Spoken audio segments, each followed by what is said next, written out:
Amigas y amigos, es un gusto para nosotros poder desarrollar en este espacio una nueva edición de su programa Un Café con el Rector.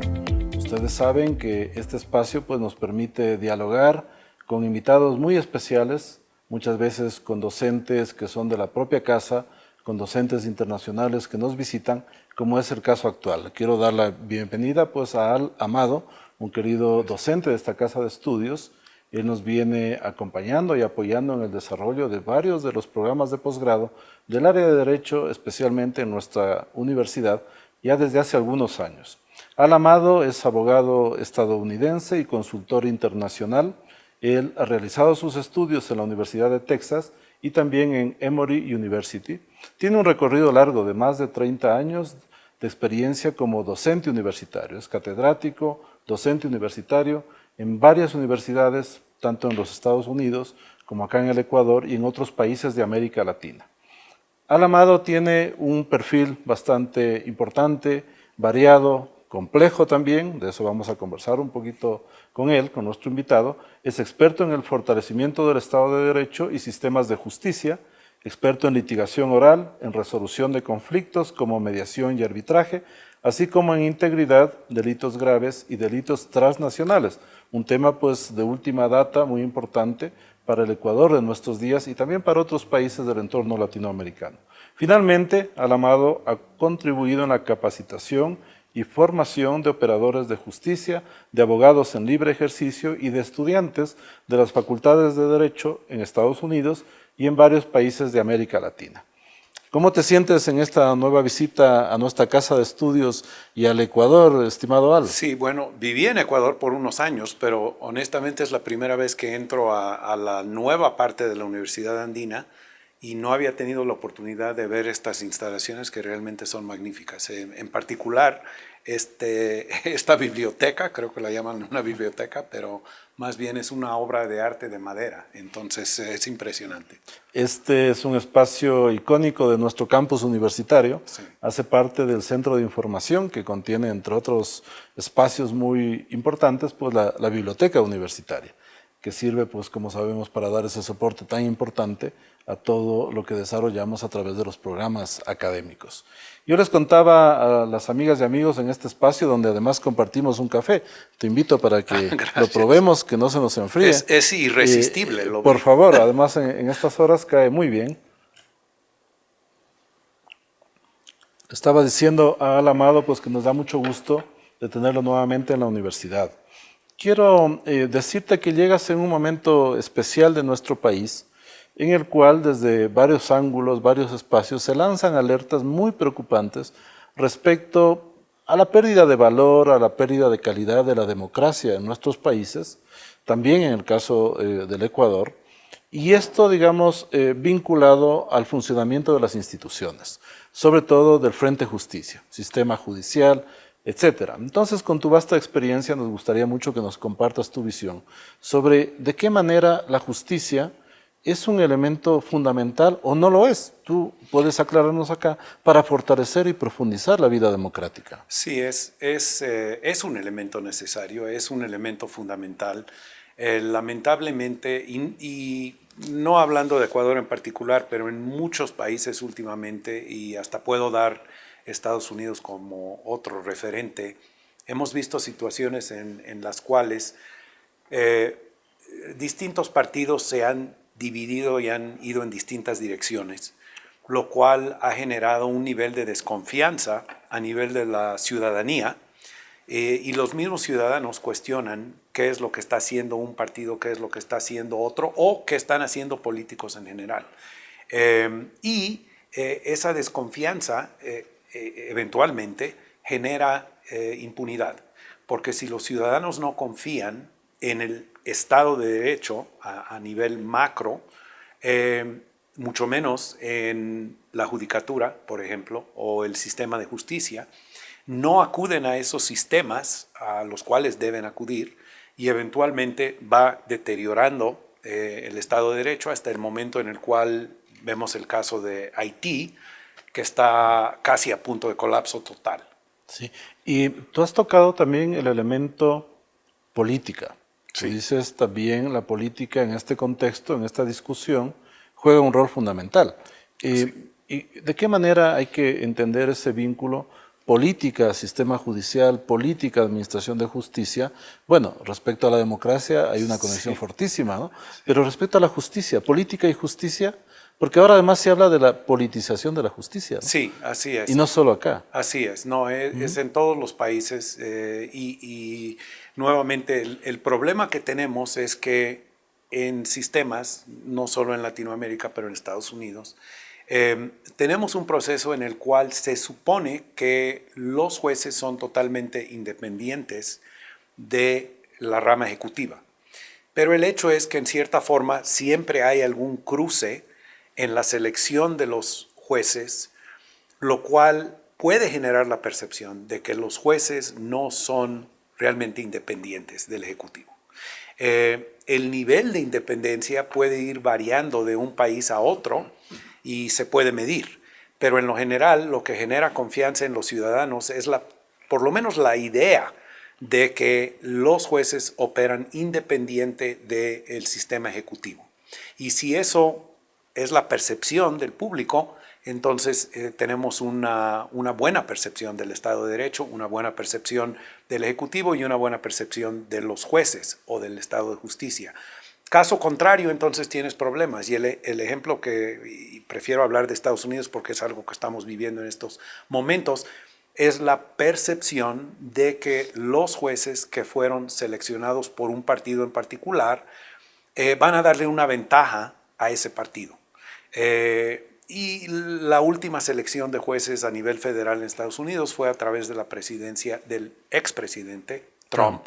Y ahora, como sabemos, el expresidente Trump tiene varios casos que en una forma u otra están subiendo por la cadena y están siendo vistos no solo en cortes estatales, pero en cortes federales. Y genera la percepción de que posiblemente el sistema de justicia va a ser afectado por la selección de unos jueces. Ahora, no podemos en estos momentos opinar porque los procesos no se han realizado, no han culminado, pero la mera percepción de que la selección de los jueces puede influenciar la justicia que una persona en particular recibe, deteriora la percepción del público en general del proceso.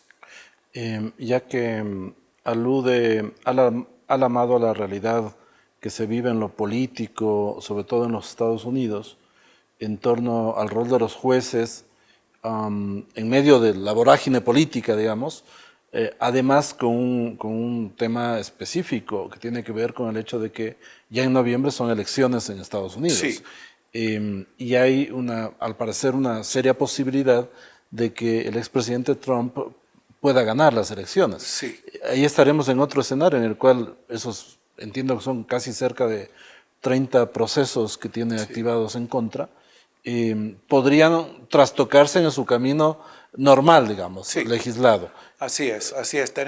Esa es una situación muy particular, pero estamos viviéndola en este momento. Pero la realidad es que existen otros países.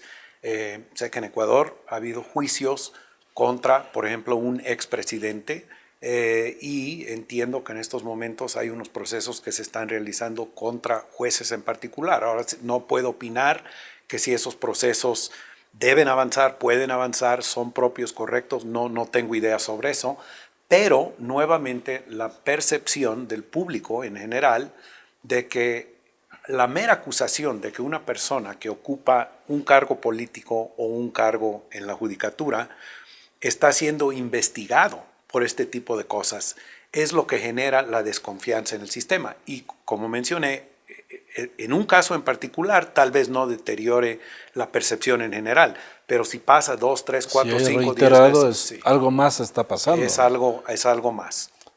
Bueno, en el Ecuador estamos los ecuatorianos muy preocupados porque cada cierto tiempo y en intervalos no muy largos seguimos conociendo de casos judiciales que están siendo impulsados desde la Fiscalía General del Estado de gran calado, digamos, ¿no? Por lo que representan respecto a la afectación al erario al presupuesto público, porque son Sí. casos que tienen que ver con, se dice desde la investigación que se hace y desde fuentes oficiales, que son casos que desnudan entramados de delincuencia organizada, de grupos criminales, etcétera.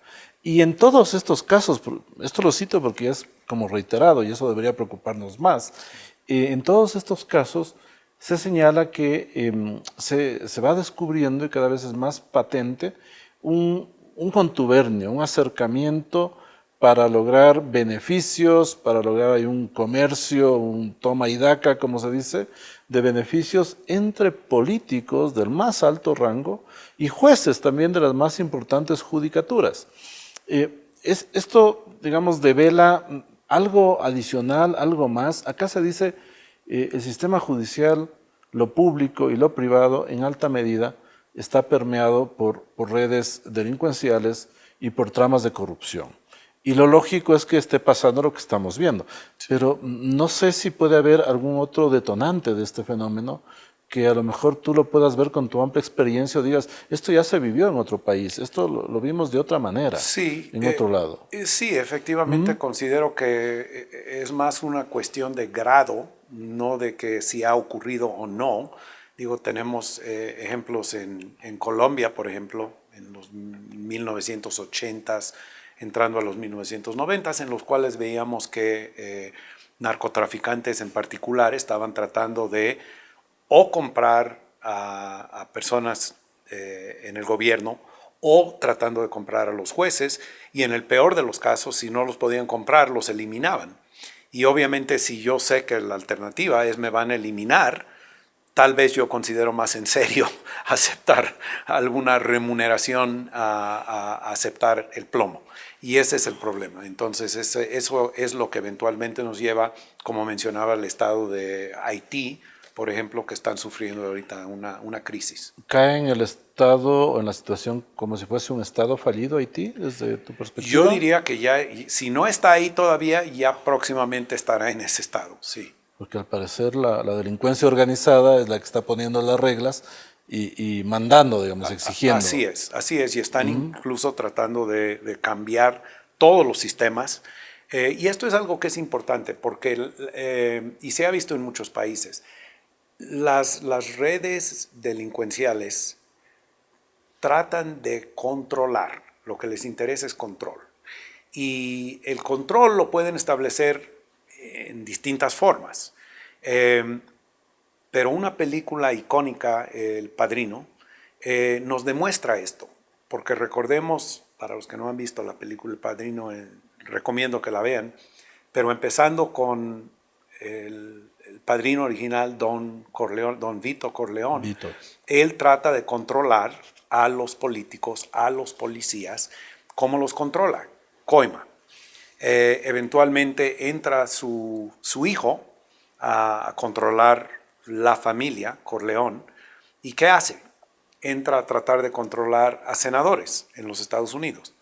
Y ese es un ejemplo dramático de cómo puede tratar una red organizada delincuencial de establecer control. Una forma menos dramática que se ve de día a día es tratar de controlar una zona geográfica en particular. Es decir, con fuerza, mano dura, yo entro y tomo control de una parte geográfica para que cualquier persona que quiera hacer cualquier cosa en esa zona geográfica tenga que venir a la familia. Sabe con quién tiene que tratar. Exactamente. Y se ha visto muchísimas veces en distintas formas. Y creo que ese es un ejemplo de lo que está viviendo Haití en este momento. Sí, un tema muy grave que realmente debe alertar a los países de la zona, al menos, ¿no? Así es. En la situación que está enfrentando ahora el Ecuador, ¿se han visto algunas reacciones? Por favor, que no se enfríe el café. Gracias. ¿Se han visto algunas reacciones muy, digamos, notorias, evidentes, y como es obvio, sobre todo generadas desde el sector público? La reacción del gobierno actual con decretos que enfrentan la narcodelincuencia, llamando a la situación como si estuviésemos en un escenario de guerra y demás. Todo eso ha golpeado, ha llamado la atención en la ciudadanía. porque una experiencia de esas no la hemos tenido antes, previamente, ¿no? Sí. Si bien países del entorno latinoamericano han vivido situaciones muy complejas, como el caso de Colombia, que también acá se Sí. citaba. Ahora bien, yo creo que lo que está pasando, y nos gustaría tu opinión, ya es algo que rebasa la capacidad de respuesta del Estado Nacional. Es decir, esto es algo que se genera en una red que sobrepasa el poder de un solo país. Sí. Por eso se habla de delincuencia transnacional, delincuencia organizada. Uno de los remedios ciertamente es la cooperación, que normalmente se ha activado así. En Europa ha pasado lo Sí. propio, en contextos así de complejos también. Sí. Bueno, lo que O menciona, solos lo enfrentamos, podemos enfrentarlo solos. yo creo que la respuesta es no, por la siguiente razón. Digo, si consideramos, y no tengo las cifras a la mano, pero les puedo asegurar que las cifras que maneja un cartel a nivel internacional, un cartel delincuencial a nivel internacional, supera los fondos que tiene disponible un gobierno en un país para abordar la delincuencia. Entonces, sí requiere de cooperación internacional a nivel de los recursos financieros necesarios, número uno, pero número dos, sin cooperación internacional es muy difícil abordar cualquier problema que de naturaleza pasa más allá de la frontera de un país. Es decir, sin tener cooperación a nivel internacional, es muy difícil atacar una red delincuencial transnacional. Y para responder ante este reto tan grave, tan fuerte, ¿a quién hay que convocar? ¿Son los gobiernos? ¿Son instancias internacionales, obviamente? Ya si Sí, entramos también a la vía de la cooperación, sí, yo creo que es sí. acertado. Pero también policía y fuerzas armadas, o sobre todo una fuerza y no la otra, o todos están convocados para esto. Bueno, a ver, a nivel internacional existen acuerdos de cooperación entre agencias policiales que buscan un sistema de cooperación para intercambio de información. Por ejemplo, si pasamos a fraudes financieros, por ejemplo.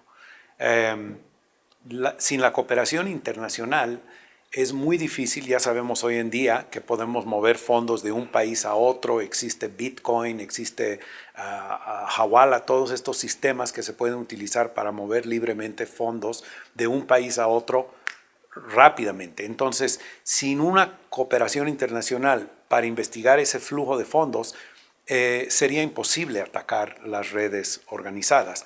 Ese tipo de cooperación existe, pero regresamos al otro tema, y eso es a nivel de cada país que es afectado por las redes, qué es lo que un país puede hacer o no puede hacer, o propone hacer o no propone hacer, a través de el país o a través de la red de cooperación internacional. Afortunadamente Ecuador, bueno, estamos en la Universidad Andina, digo, la región andina tiene cooperación en sí, pero también tiene cooperación con Europa, países en Europa, tiene cooperación con Estados Unidos. En algún momento estuve viviendo en Ecuador a través de un proyecto de fortalecimiento del Estado de Derecho del gobierno americano.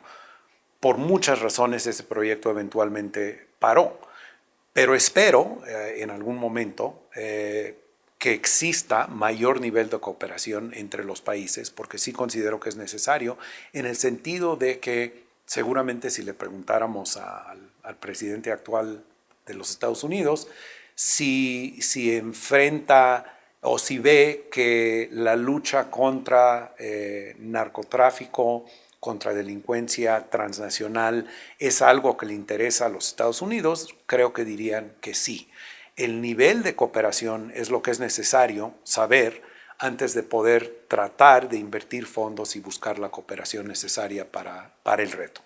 En el caso actual de Ecuador, en esta situación de emergencia, se han involucrado organismos internacionales, países como Estados Unidos, Italia muy frontalmente, la Unión Europea, como Sí. decías, y ha surgido además una iniciativa que me ha llamado la atención y que me parece muy interesante, que puede ser muy potente.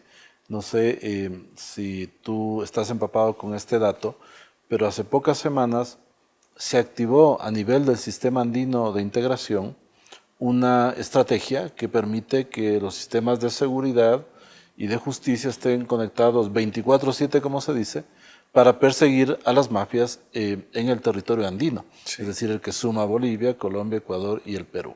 Esto es inédito, nunca antes ha pasado. Yo creo que aquello, no sé si me equivoco, tú eres el experto, yo creo que aquello lanza una alerta, ¿no? Yo Sí, supongo sí. que también las mafias están en alerta, porque dicen, bueno, aquí se activaron las defensas, también tenemos que reubicarnos, relocalizar, no lo sé. Pero al tener una reacción regional, me parece a mí que va a ser más efectiva esa lucha, más la cooperación Sí, que decimos. sí, estoy de acuerdo. Yo lo vería en este sentido. Sabemos que un país tratando de abordar un reto transnacional no va a ser efectivo. Entonces, la cooperación regional es importante, pero más allá de eso, la cooperación internacional es aún más importante. ¿Por qué? Porque los efectos de y yo estudio estos temas a nivel académico, entonces los he visto en distintos países, en distintas formas, pero el hecho siempre es que una red delincuencial no opera solo en un país. Buscan controlar, como ya lo mencioné, áreas geográficas y como una empresa transnacional, entre más zonas controlen, más poder tienen. Entonces, generalmente no están satisfechos con controlar una ciudad, quieren controlar una Más provincia. territorio, más Correcto, área. una provincia. Ya que controlan una provincia, quieren controlar una zona. Ya que controlan la zona, quieren controlar un país. Ya que controlan un país, quieren controlar una región. Pero les puedo asegurar que hay datos que indican que hay redes de Europa que están trabajando en estos momentos en Ecuador. Y eso lo digo académicamente, no tengo acceso a información sobre las redes que están siendo investigadas, pero sí sé que es algo que Bueno, a se... través de noticias y de información de fiscalía también, y de procesos en marcha, se ha conocido algo en ese sentido. Y claro, Sí, es preocupante. Académicamente hablando también, ¿esto es parte, es un resultado también de la globalización? ¿O sí, no? ¿No no, miras sin también duda, así? sin duda. Digo, Ecuador ocupa una posición geográfica que es estratégica, tiene costa, número uno. Número dos, la moneda es el dólar. Panamá ha vivido algo similar porque los recursos financieros que pasan por el país es una economía dolarizada y eso es un atractivo. Igual que Panamá, tienen costa, tienen puntos de entrada y salida de personas, drogas, flujo de fondos, cualquier cosa, delitos ambientales, por ejemplo, tienen Galápagos. Delitos ambientales requieren que flora, fauna sean extraídos de un país, se lleven a otro país y eso es algo que se ve y se facilita cuando tienes un océano que está al lado del país. Justamente hablando de las iniciativas regionales, entiendo que tú fuiste parte en algún momento, colaboraste o apoyaste algo de esto que se conoció a nivel internacional, de la iniciativa Mérida. Sí, Se ha oído también de otras iniciativas internacionales. Hoy mismo Ecuador, según las noticias, asume la presidencia del Comité Latinoamericano de Seguridad Interior. sí. Es decir, cada vez se van como activando más puntos de reacción y de cooperación, como decimos, de alcance internacional. Y, la iniciativa Mérida u otras han resultado efectivas cuando se han activado. Bueno, ¿Qué tiempo hay que esperar además para ver resultados? esa es la cosa. La tendencia de cualquier persona es que somos impacientes y no vamos a ver resultados de un día a otro. Nuevamente regresando al ejemplo de Colombia.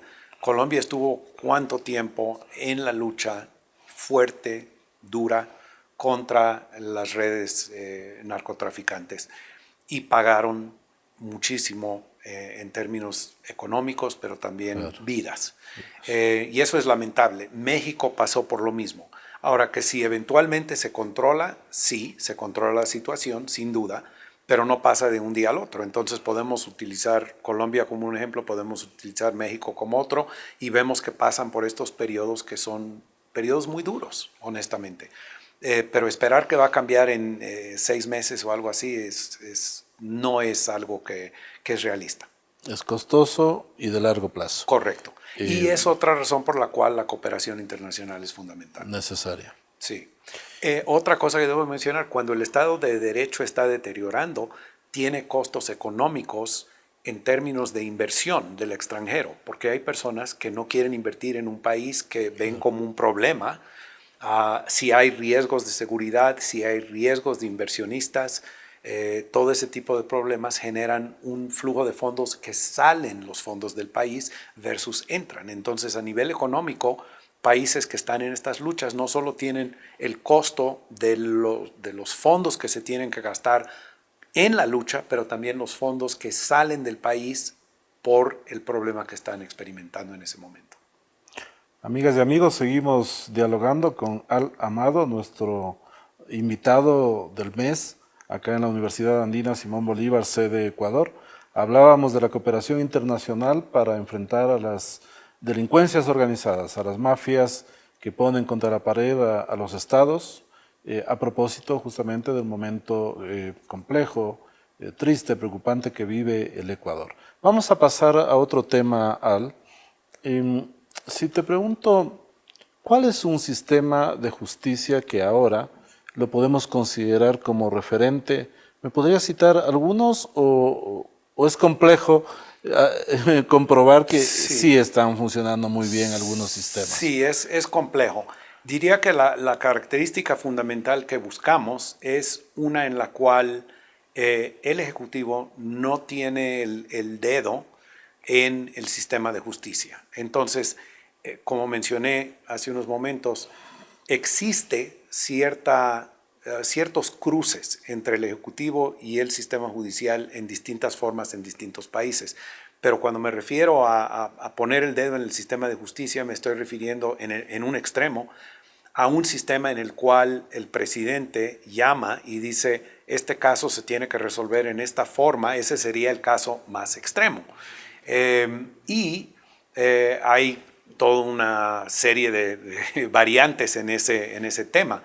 Pero la característica fundamental de un Estado de Derecho, una de las características fundamentales de un Estado de Derecho, es la independencia judicial. Y si los jueces sienten que no tienen la libertad dentro de su cargo judicial de determinar los casos en la forma necesaria para obtener los legítimos objetivos del sistema de justicia, porque tienen preocupación de que van a ser destituidos, porque tienen preocupación de que alguien del Ejecutivo les va a decir, toma otra decisión. Todo eso afecta al Estado de Derecho. ¿No te animas a decirnos, hay que mirar a este país, está bien este país? Sí, bueno, digo, países que tienen buen Estado de Derecho, podemos ver a Suiza, podemos ver a Inglaterra, podemos ver, hay muchos que podría nombrar, entre ellos me atrevería a nombrar Estados Unidos, y en distintos momentos muchos otros países. Por ejemplo, Israel, no critico a Israel por la situación en la que están en estos momentos, porque están en medio de una guerra, pero hasta recién Israel era un punto de referencia también para un buen Estado de Derecho. Y precisamente son casos en los cuales el Ejecutivo tiene limitado acceso, no tiene puesto el dedo, como tú dices, allí. Correcto. ¿Algo más que pese en esta relación o como condición? Sí, diría la impunidad, el nivel de impunidad, el nivel de transparencia son otros dos factores importantes. El nivel de transparencia me refiero a la idea de qué transparente son los procesos y los sistemas de justicia. Y el nivel de impunidad que se relaciona a eso es el nivel de confianza que los ciudadanos tienen al acudir al sistema de justicia. Es decir, yo confío suficiente en el sistema de justicia que pienso que puedo hacer una denuncia, o siento que si hago esa denuncia va a repercutir en una forma negativa porque alguien en poder va a tomar alguna acción basado en esa denuncia que acabo de hacer. Pero la primera condición esta de que el Ejecutivo tenga límites yo lo veo como una condición macro inicial, fundamental, Sí, y los otros elementos, control de la impunidad y los procesos transparentes, ya son como más propios del sistema judicial y del es correcto. funcionamiento de la justicia, Es porque correcto.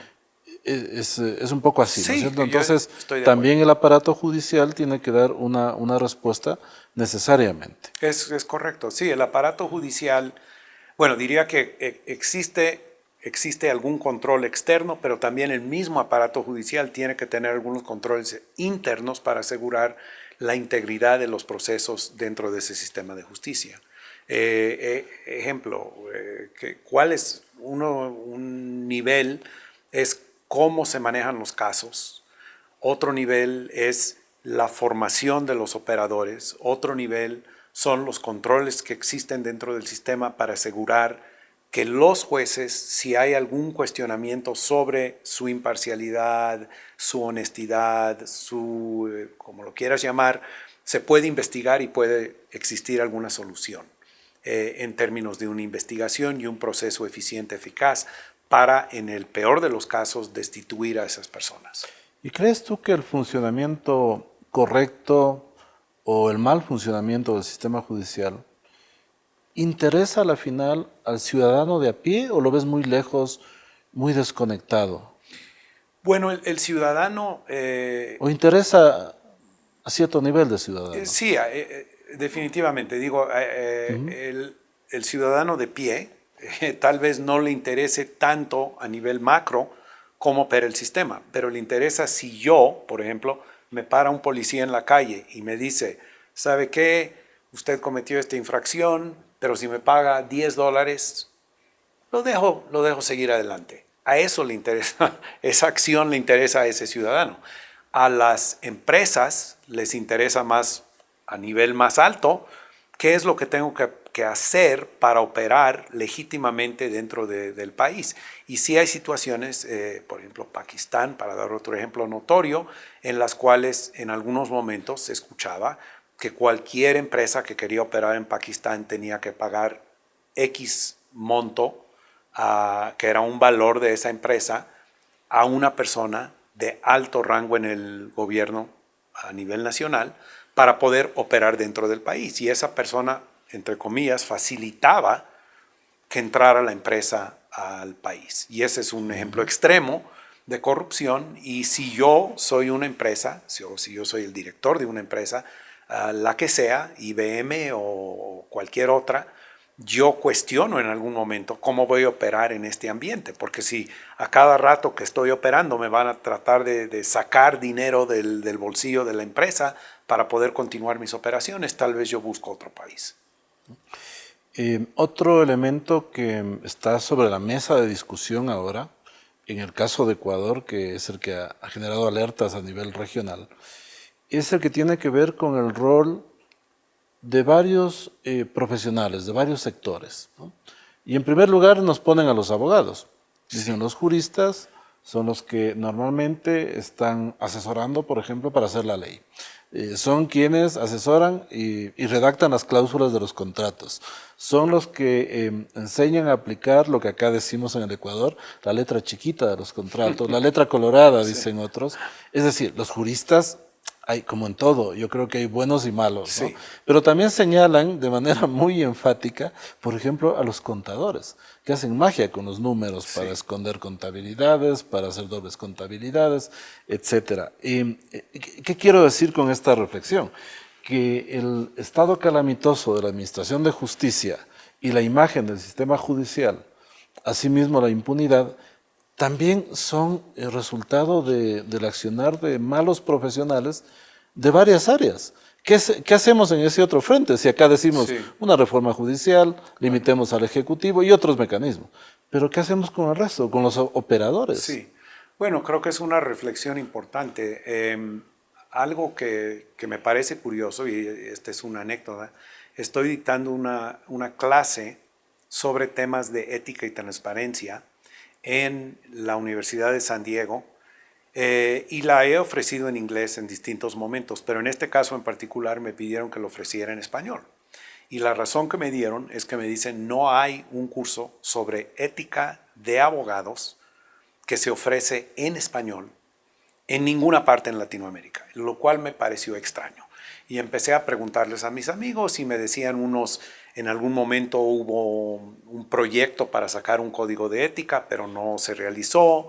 En otro momento me decían, hemos ofrecido charlas sobre el tema, pero en concreto es cierto lo que me dicen, que no existen esos tipos de capacitaciones. Y la reflexión es, por ejemplo, yo como abogado en Estados Unidos me comprometo como parte de la obligación que tengo para mantener mi licencia, para ejercer la carrera de abogado en efectivo, tengo que comprometerme anualmente a X número de horas de formación continua. Y dentro de esas X horas tengo que comprometerme, y depende del estado, de N número de horas sobre ética en particular. Igual hay cursos para funcionarios judiciales sobre ética y transparencia, para doctores, para no solo abogados y doctores, pero para contadores que hemos mencionado. Y todo esto es parte de la formación continua de esos profesionales. Pero eso es en particular sobre temas de ética y transparencia. Pero a nivel más grande, otra cosa que me pregunto es, refiriéndome en particular a abogados, es que los abogados en general, y estoy hablando de casi cualquier país, son muy criticados. Y la razón es que tenemos muchos abogados que no son rectos, no son propios, no son honrados, como lo quieras decir, por muchas razones, pero en unas instancias notorias es porque tal vez son fallas éticas, tal vez es también porque no saben la materia que manejan. Y ese es el otro punto al que quería llegar. Y eso es que la formación continua de los operadores de justicia, sean abogados, sean fiscales, sean defensores, sean abogados en libre ejercicio, en cualquier rama, es un compromiso continuo. Porque si yo como abogado no manejo un caso bien, la percepción de mi representación de un cliente en particular sufre. Pero si hay miles de mis que no saben qué es lo que están haciendo, la percepción de la profesión en general deteriora. Y creo que ese es el estado en el que estamos en muchas de estas situaciones. Y en varios países, En ¿no? varios Porque países. no es, creo yo, algo observable solo en un contexto específico, No, es más generalizado. es correcto, es correcto. Justamente en estos días vengo hablando con varios colegas. Esta universidad va a impulsar una especie de cruzada con varias acciones para hablar y llevar un mensaje a la sociedad sobre lo que le quiero llamar ética cotidiana. Sí. Que tiene que tocarnos a todos. Me parece que tiene que tocar a los profesionales, al ciudadano de a pie también, porque muchas Sí. veces el ciudadano de a pie, como decimos, cae en esa dinámica para salvarse de un control, para comprar una voluntad, en las situaciones más inverosímiles y más simples también que pueden Sí. darse en la vida, ¿no es cierto? Así es. Parece que hay que impulsar una cruzada de ese tipo. Acá ya se oye voces universitarias que hablan sobre la necesidad de trabajar en serio por una cultura de la institucionalidad, por una cultura de respeto a la ley. Nosotros estamos hablando de ética cotidiana. Y qué bueno, es reconfortante oírte en esta reflexión, porque no hay.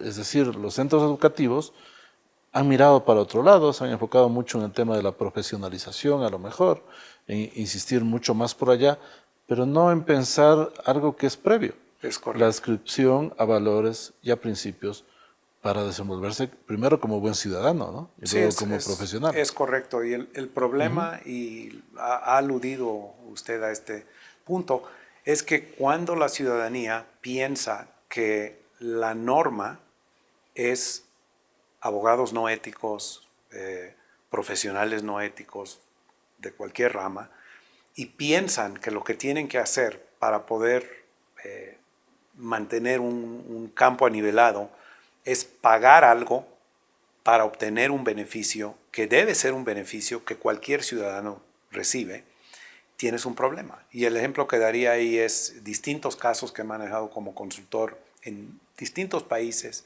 y en distintas ramas. Y lo usual es que el cliente diga, ¿y cuánto le vamos a tener que pagar al juez? Y mi respuesta siempre es la misma. Yo no me involucro en ese tipo de cosas. Y nadie con quien trabajo se involucra en ese tipo de cosas. Y su percepción puede ser que es necesario, pero si esa es su percepción y usted considera que es necesario, le voy a pedir que busque a otro abogado, porque yo no me meto en esa cosa. Vamos a entrar en el último tramo de este diálogo tan rico. Estimado Al, qué gusto conversar contigo y aprovechar tu amplísima experiencia. Voy a tocar un tema un poquito más puntual que tiene que ver con aspectos, sí, de manejo de justicia, pero ya más en el plano referido a lo procesal. Para luego hacerte unas preguntas que son un poquito más personales, a ver si no te incomodan y nos das algunas reacciones que pueden resultar muy ilustrativas. Todo lo que venimos hablando tiene que ver con, bueno, el funcionamiento de la justicia, más concretamente, tiene que ver precisamente con eso, con la manera como se organiza la justicia, la manera como se garantiza derechos a los ciudadanos, acceso, lo que se llama mucho, con énfasis, la tutela efectiva de los derechos, ¿no es cierto? Se habla mucho también en la transformación de la justicia de la necesidad de incorporar cada vez más la oralidad en los procesos. Todo está conectado, lo uno sirve para lo otro, etcétera. ¿Cuál es tu evaluación respecto al tema de oralidad? ¿Cómo está la oralidad en los procesos judiciales en nuestros países? ¿Hay alguno que debemos emular? ¿Cuál es el reto en ese frente? Bueno, ahí nuevamente es la tendencia del ser humano de ser impaciente. Y muchas personas me dicen, Estados Unidos es el referente para un sistema oral. O me dicen, Inglaterra es el referente para un sistema de justicia oral. Y mi respuesta es, bueno, vean la situación en Inglaterra, estamos hablando de siglos. Vean la situación en los Estados Unidos, estamos hablando de más de 200 años que hemos estado en este sistema de movimiento hacia un sistema oral acusatorio, un sistema oral civil, lo que sea, en la rama que sea.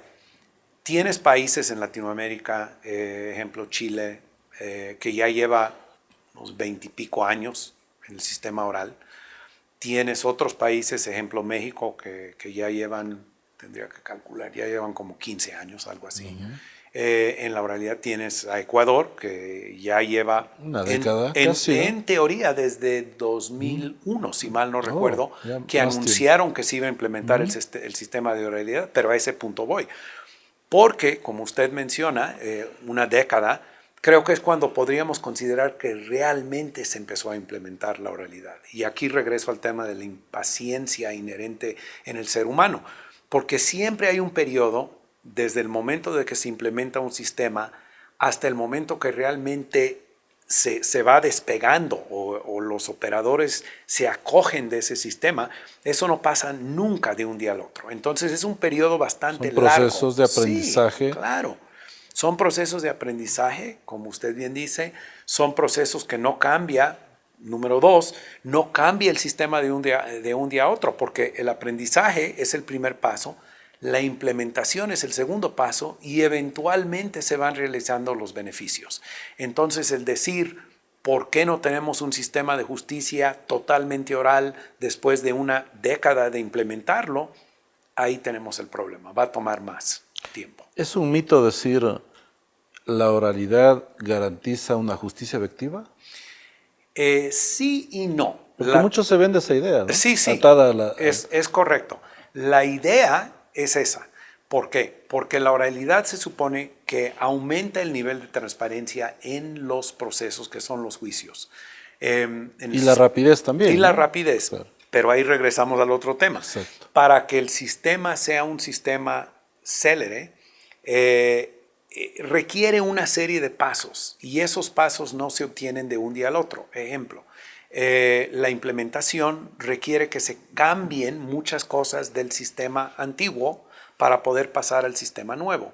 Y eso requiere nuevas salas de audiencia, operadores que son capacitados, sistemas informáticos que pueden implementar este nuevo sistema, buscar los cuellos de botella, buscar cómo se pueden mejorar los procesos para poder obtener esos resultados de celeridad, entre otros. Todo eso toma tiempo. y no va a cambiar de un día al otro.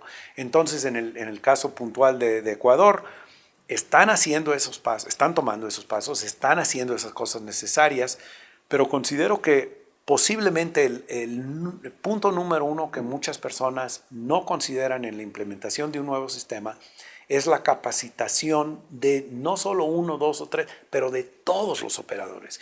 Y ese es un reto que se presentó en México, porque si consideramos la situación de Ecuador, no sé cuántos abogados hay en Ecuador, pero imagínense un país como México, estamos hablando de no sé cuántas veces más el número, y tenemos que capacitar no solo a los jueces, no solo a los fiscales, no solo a los defensores, pero eventualmente a todos los abogados en libre ejercicio, porque si no, tienes a muchos abogados que pueden estar litigando casos en el nuevo sistema, pero siguen implementando las técnicas que manejaban en el sistema antiguo. Es que como buen sistema clásico, tiene una inercia que se proyecta muchísimo en el tiempo, Así es. largo tiempo Así es. hacia el futuro. Eso pasa, acordemos de las críticas de Ferrajoli al positivismo y sus trabajos. Así es. Es un poco ese peso, ¿no? De la costumbre, de que siempre se hizo así, qué difícil cambiar. Sí, y implica cambiar muchas otras cosas. Es correcto, y las facultades de Derecho es un buen ejemplo. Yo he estado diciendo por muchos años,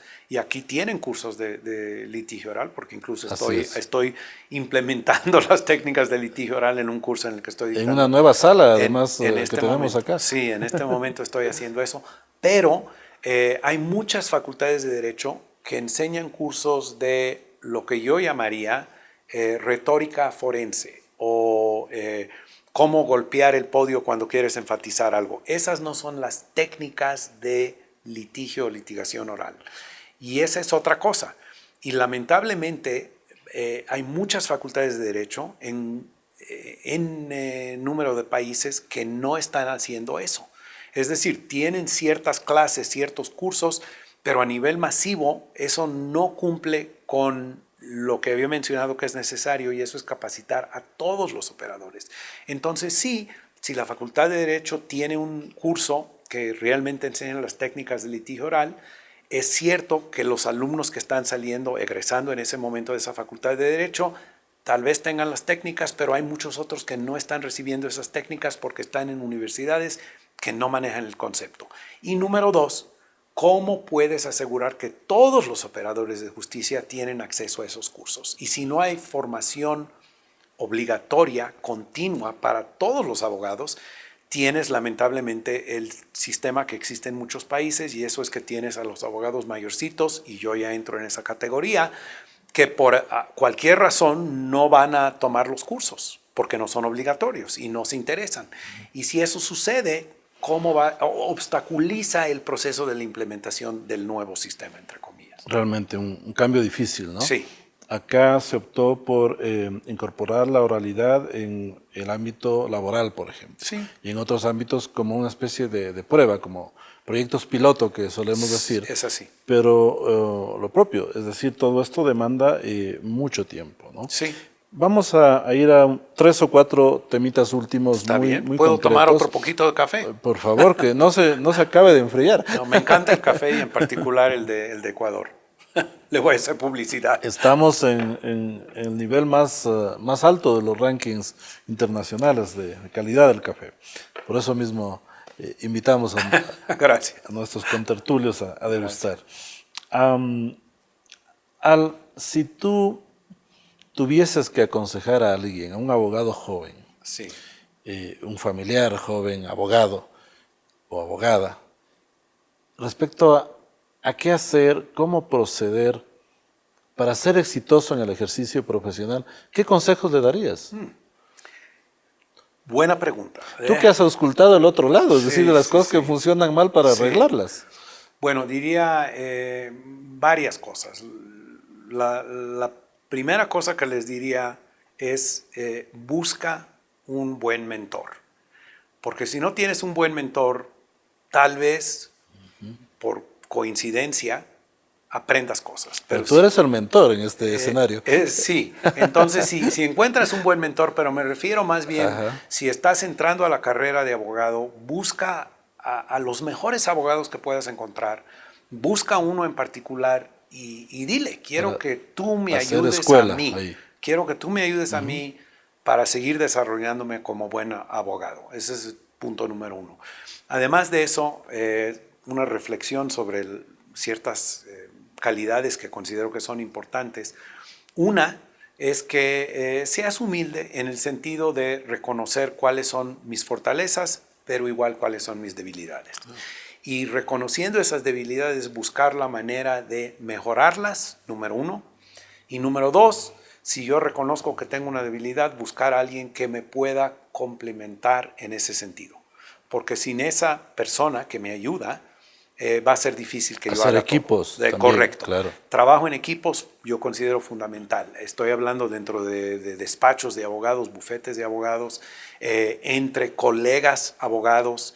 Una de las cosas que me ha servido a mí mucho en mi carrera como abogado es poder llamarle a un colega y decirle, mira, tengo este caso, quiero conversar contigo, tomamos una taza de café, tomamos una cerveza, lo que sea, quiero compartir mis observaciones sobre este caso y ver tú qué me aconsejas sobre tus observaciones basadas en este caso.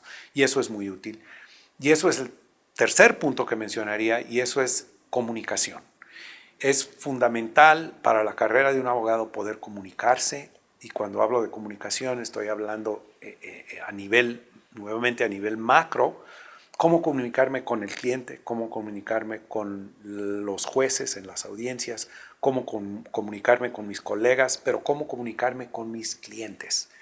Y estamos hablando en distintas maneras del mismo tema, pero cada persona se aborda en distinta forma, porque la forma en la cual me comunico con un juez o un colega profesional no es la misma forma en la cual me voy a comunicar con un cliente que no tiene la formación que un abogado tiene. Pero en cualquier instancia algo que es fundamental es cortesía. Y lamentablemente en muchas instancias veo abogados que consideran el litigio como una pugna personal entre un abogado y otro abogado. Claro. Y nunca debe ser así. Podemos tener distintas opiniones sobre distintos temas legales, distintas maneras de abordar los temas, pero siempre tenemos que ser corteses entre colegas profesionales dentro de la misma rama, con los testigos que pueden ser ciudadanos, pueden ser expertos en ciertas otras ramas, siempre corteses con ellos, siempre corteses con el juez y siempre corteses con nuestros clientes y la ciudadanía en general. Sin perder la objetividad, ¿no? Claro. No llevarlo a lo personal, Claro. Es algo profesional. Claro. Vamos terminando, Al, nos quedan muy poquitos minutos.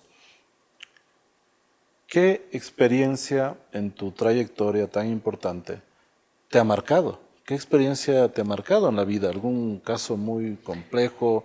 ¿Alguna intervención muy difícil? Sí. ¿O algo que conservas permanentemente? Sí.